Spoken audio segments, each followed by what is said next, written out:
This kind of sanctions will be retaliated in kind. Our foreign ministry makes preparations on this matter. They are working on this at the moment. Turkey will not leave it unreciprocated.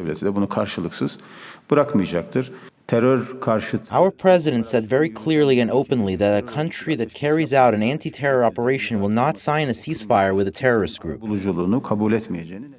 Now, for more on the latest developments in Syria and what's at stake, we want to bring in John Sitilides, geopolitical strategist at Trilogy Advisors, and Shai Franklin, Middle East analyst and partner at Gotham Government Relations. Gentlemen, thank you both so much for joining us. John, I want to start with you. Syria warning that it may soon strike back for Turkey's incursion. And in fact, we're hearing that the Syrian army deployed alongside Kurdish forces. How significant of a step is this, the fact that they're deployed alongside one another? And does the Syrian army pose any real threat to Turkey? Well, it's a very serious step because you have the potential for a major clash between a NATO ally of the United States, a Syrian army that is backed up not only by the Russian Air Force, but also by Iranian proxies throughout the country, and now partnering with our, well, I guess, former proxy, the Syrian Kurds. But this was inevitable. Going back to earlier in the Syrian civil war and the Syrian Kurds being positioned along the Turkish border in what constituted for Erdogan and for the Turkish people. It's not just about Erdogan. What they perceived or misperceived as an existential threat, and that the U.S. was partnering with the cousins, the partners of the PKK, the number one terror threat to the Turkish Republic, that many feel are responsible for 30 to 40,000 deaths in this Turkish-Syrian or PKK civil war. A military clash was inevitable. I think the problem that we're dealing with right now is the manner in which the U.S. withdrawal was executed and the very rapid reactions of all of the militaries in the region. Shai, so many moving pieces with this story. Turkey targeting the Kurds, whom they deem as terrorists, as John just alluded to. Critics say that the U.S. abandoned their allies, the Kurds, only to hit Turkey with sanctions for then invading. Turkey now threatening counter-sanctions against the U.S.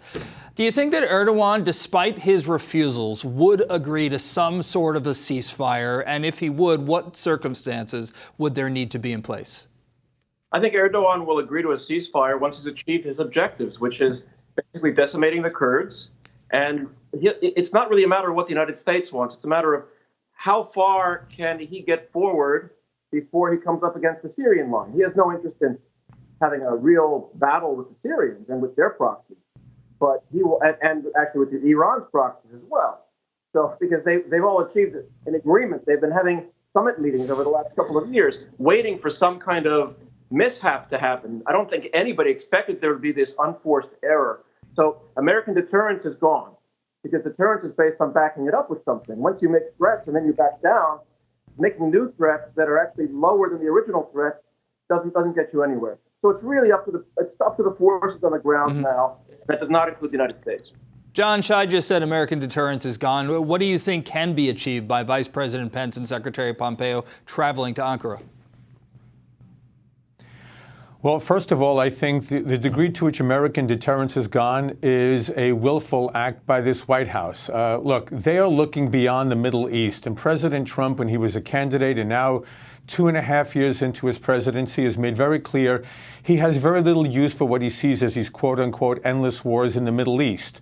And whether it's what's been happening along the Turkey-Syria border, whether it's in Iraq, whether it's in Afghanistan, the president's eye is on China. That is the future of American strategic engagement, and he wants to move beyond the Middle East. So yes, deterrence may be gone, but I think that's willfully the case. What can Pence and Pompeo potentially accomplish in the next several weeks?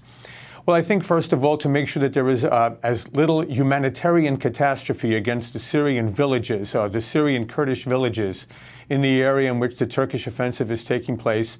Perhaps even persuade Erdogan to not reach down as far as the 20 miles along the lines of the map that he portrayed at the UN 3 weeks ago when he told everyone what his intention was going to be, and to try to make sure that the U.S.-Turkey relationship can be somehow salvaged. Because in all of this, we forget that the Syrian Kurds were a proxy group, a tactical, temporary, transactional relationship to defeat the Islamic State. That was the purpose of U.S. working with the Syrian Kurds.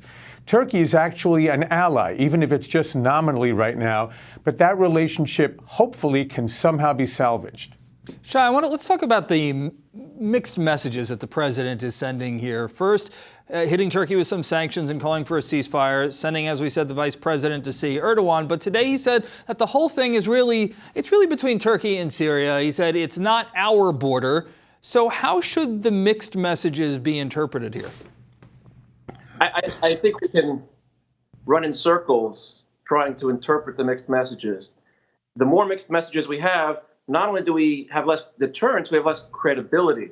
And whether it's China or it's Venezuela or it's the European Union, whatever we're trying to deal with, or Iran, the less credibility we have, the less leverage we have. So when President Trump says he's going to do tariffs and then he backs up the tariffs, that he backs away from the tariffs, that affects our credibility with Turkey. When he says he's going to punish Turkey if Turkey does basically what he gave them the green light to do, then obviously that affects us with China as well and with our allies around the world. The Kurds were our allies. They were not. We can say now retroactively, the president can say it was a transactional thing. I can guarantee you, if you look, 40 Republican senators or 45 Republican senators today do not share that view. That's within the Republican Party. So it's a very poor excuse to say, I think, that as the administration may be saying now, that this was transactional. These were just convenience, a marriage of convenience. It was not. And this was not an endless war. There was no war, basically. We were holding down. We had basically defeated ISIS. And now we are repopulating the world with ISIS. We're looking at maybe one 9/11 a month coming up, I'm afraid. Oof. All right. Shai Franklin, John Sitilides, we thank you both for your time. We have to leave it there.